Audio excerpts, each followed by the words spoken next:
Hi guys, Miss Ryan here. I am doing step lesson 5 today if you're following along in your books. We are going to be talking about cooperation. I'm really excited to talk about this because I think that cooperation is so key to the child-parent relationship. Let's see, is anyone on yet? Oop, Miss Ashley's here. Hi, Miss Ashley. So, we are going to be talking about cooperation and how we can teach our kids to cooperate. So, what does cooperation mean? Sometimes we use cooperation when we say things like, why won't you just cooperate with me? But really, what we mean is we want our kids to obey. And cooperation doesn't mean just blindly obeying your parents, it means working together to get to a common goal. So, we want to work with our kids. Hi, Miss Cat. We want to work with our children and have them work with us to get to whatever goal we need, because cooperation is key through any interpersonal relationship. Our kids use cooperation at school. They use it during playtime, and they're going to use it as adults. We have a lot of fun band educators, and we all have to cooperate together to work towards coming up with classes and different things that we're going to do, and centers and crafts and all this other things. So cooperation is really key in building your child to be a productive person when they become an adult. So how much cooperation can we expect from our kids? Babies are not cooperating with us a whole lot because they're babies. But we start teaching them cooperation, right? We show them love and respect, and we work with them. That's what we do when they're little, is they cry, we give them food, or we change their diaper, or we rub their back so they can go to sleep. So they're starting to learn that their needs are getting met, and they're giving us signs that they need those needs met, and then we meet them. Toddlers can give a little bit more cooperation. They're really learning about the world around them. They are beginning to see the results of their actions, like I run, you chase me, I cry, you hug me. And so then you can start guiding them to what you need them to do to help cooperate. So if it's cleaning up toys and you have a 2-year-old, you can say, our playroom is such a mess. How can we get it cleaned together so we can do something else? So we need to work with our children in order to meet the common goal. So instead of telling a 2-year-old, hey, go clean up your playroom, what 2-year-old's going to do that? Probably none. But we can say, all right, let's put all of our balls back in the bucket. Who can go first? Oh, great job. And we work together in order to do this. Preschoolers can do a little bit more cooperation. You can give clear expectations and they're able to follow it more, and they can come up with solutions with you.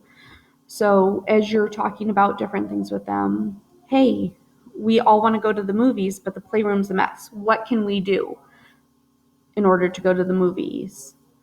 Your 5-year-old can say, well, we can clean up, and they can start helping you. So one thing I want to talk about is when we're teaching cooperation is we need to decide who owns the problem. So whatever problem there is in your family, who owns it? Do you as the parent own it, or does your child own it? And I'm going to paste this in our comments so you can read along if you don't. Let's see. Okay, there we go. So who owns the problem? You ask yourself 4 questions. Are my rights being disrespected? Could anyone get hurt? Are someone else's belongings threatened? Is my child too young to be responsible for that problem? So if you answered yes to any of these, then you own the problem. So for babies and almost all problems with toddlers, you own the problem because you're the adult. You're the responsible one. If your baby is hungry, they cannot feed themselves. If your baby's hungry, that's your problem. But as kids get older, then they have some more responsibility in that. So if the answer to every question is no, then your child owns the problem. So this is currently a problem in my house that my kids are really into. Don't copy me. Quit copying me. In that case, my kids own the problem. They are able to work things out. They are able to figure out how to talk to each other to get to a solution for the copying problem. Hi, Jessica. I'm happy you're here too.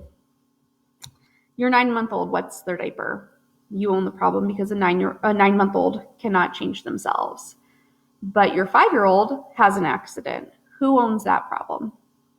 Your 5-year-old does. It is perfectly developmentally appropriate for a 5-year-old to occasionally have an accident. However, your 5-year-old is old enough to go to the bathroom, clean themselves up, put on a new pair of underwear and a new pair of pants. So they own the problem, that they're able to solve that themselves. Your 1-year-old is crying for food because they're hungry. You own that problem because a 1-year-old definitely can't make themselves their own food and are still trying to figure out when they're hungry and having set lunch and dinner times. However, your 4-year-old won't eat their lunch. An hour later, they complain that they're hungry. This is her problem, that you provided lunch for your 4-year-old. They know it's time to eat. Now, because they own that problem, some kids are just very picky, or you might be worried that your kid might be underweight or different things. And if you choose to give them lunch or a snack after that, that's perfectly fine. But it is your child's problem. If they're not eating when it's dinner time or lunchtime, that becomes their problem because they know that this is lunch or dinner time.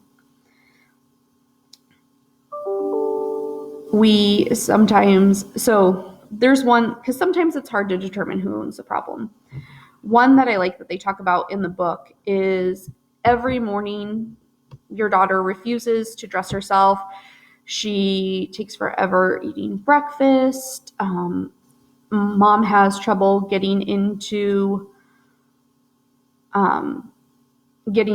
her to the sitter and then is late for work every day. That sounds like a child-owned problem because the kid is the one taking her time and not listening, but it's actually a parent-owned problem because your rights are being disrespected as the parent because you're not able to get to work on time. So you have to come up with a solution with your child to cooperate to figure out how to best fix this. So that could be, all right, well, let's eat breakfast in the car, or planning out outfits the night before so your child knows exactly what they're wearing. Whatever that looks like, but you and your child can sit down and talk about that. At 4, your child can say, I just miss you and I want you to be home with me. And you can explain, well, mommy has to go to work because of these reasons and people are counting on me. So what can we do to get to that point? See, Jessica knows. You could have her pick out the clothes the night before. See? And some kids are better at that than others. Some kids totally let you pick out their clothes and some want to pick out their own. But this is how you cooperate with your child in order to solve a problem. And that means giving choices, but it also means giving boundaries, that just because you're cooperating and coming up with a solution together doesn't mean that your child gets to do whatever they want. So you can set boundaries that, okay, you can pick out whatever clothes you want to wear, but we have to do it the night before, and you're not allowed to change your mind during the day. Or, I'm sorry that you're hungry. I just offered you lunch. You can either eat the lunch that I made for you. I'll take it out of the fridge. I had it wrapped up. Or you can wait until snack time later or dinner or however that looks in your family. That just because your child wants or needs something doesn't mean that you give them anything that they want, that you can put boundaries on this. And keep it simple. When you offer choices, keep it simple. Some kids do better with a variety of choices and some kids do better with 2 or 3. Sometimes I just ask my kids, hey, what do you guys want for dinner? And they are very specific and know what they want. But other times, if I'm like, what can we do today? That's much more broad. And so I can say, this is pre-quarantine, by the way. We can go to the park, we can go to the museum, or we can go see grandma. So giving, instead of saying, what do you want to do? And them saying Disneyland and me having to say, no, you can put boundaries on your choices. And limits help kids understand what is appropriate and then what is not, and also follow through on consequences. So all those things help your child be responsible adults, because for me as an adult, I don't get to just do whatever I want. I have limits on those. I have much more freedom as an adult than I did as a child, but at the same time, there's still boundaries and limits on everything. So when you go through finding alternatives, one great thing that you can do is hold family meetings. If you watched us last week, we had Week of the Young Child, and Miss Ashley talked about holding meetings. She did a live video, and she was super great at it. So go back and watch that video if you're wondering how to do family meetings. But some things that you can do during a family meeting is share good feelings. Sometimes when we think of having family meetings to solve a problem, that it's all negative, and it's definitely not. We don't hold official family meetings in our house, but every night at dinner, we talk about what was the best part of your day. And so that's a little impromptu meeting, and my kids know every dinner we are going to be talking about that, and we will say what the best part of our day is. Have fun together during your family meetings. That it doesn't need to just be sitting there and let's talk about what's happening in our family, that you can do things to connect as a family. You can do art during your family meetings. You can play a game during your family meetings. You can come up with fun, crazy ideas during your family meetings. Use that time, though, to make decisions about what's happening in your family. Whether it's what does this week look like? If you are an awesome mom who does meal planning, you can ask for input in that. If you're having problems with something, that's the time to talk about it. Give encouragement. Talk about all the great things your kids have done during the week, or how your partner or your spouse has helped in some way.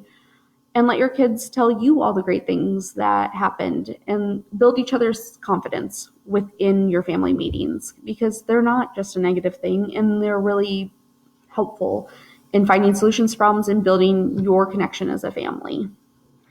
So if you have any questions about how to do family meetings or any of the other things we talked about, feel free to email us, leave questions in the comments. One thing that I always talk about during cooperation is chores. Chores are huge to building cooperation in your family. And I think sometimes we forget how little kids can still do chores. From the time my kids were 1, they were feeding the dog. Now, keep in mind that if you give your kids chores, that I can't expect a 1-year-old to be responsible for feeding our dogs. It's not like, even, I'm going to be honest, even a 10-year-old, you shouldn't put that whole responsibility on a child. Like, if you don't feed the dog, then he's not going to eat today, sort of thing. But definitely give your kid responsibilities that they can do that are age appropriate. And if you have chores that you love to do with your kids or are part of your family, put them in the comment section. My kids, Aria, my 5-year-old, has been folding her own laundry for over a year, and she puts it away. My 3-year-old, not so great at folding, but she tries, and then she puts her clothes away. I was putting all the laundry away for our family, and it was making me crazy. And so I've quit doing that. They put away their own laundry, and Aria folds her own laundry. If you have your house set up that your kids can put away their own dishes because they're on the bottom of your cabinets, that works. My kids help put away groceries. They have to clean up toys, whatever toys they're playing with, before doing a new set of toys. And then there's different theories on how you should handle allowance and how that coincides with chores. So some people think you don't get money for helping out around the house. You're part of our family, and that is part of your responsibility is to do chores. Totally agree with that. However, other people think I go to work and I earn money, and so then I learn to manage money because I have to work for it. Totally agree with that too. In our house, we do a combination of both, that our kids have chores that they have to do because they're part of a family unit, and then anything extra they do, they get paid for. So if they want to earn extra money, they can dust, they can sweep, they can do other things, and then they get paid for that, and then they can save up for something that they want. So it's just something to think about, and how you can incorporate chores even with little kids, that it can be something super simple, and if they don't do it, it's not the end of the world if they're 1, 2, 3. But then as they get a little bit older, making sure that chores are in place, because at the end of the day, you really want your children to be able to be functioning adults. And if they've never done laundry and then they go off to school or they go live on their own and they don't know how to do it, that's problematic. If they've never done dishes, if they can't cook their own food, those are all things that it's your responsibility to teach as a parent, and chores help with that. So I hope that you guys have a great day, and I hope that you watch all the other videos that we're going to be doing this week. I hope you had a great week of the young child, and I will see you next Monday. Bye.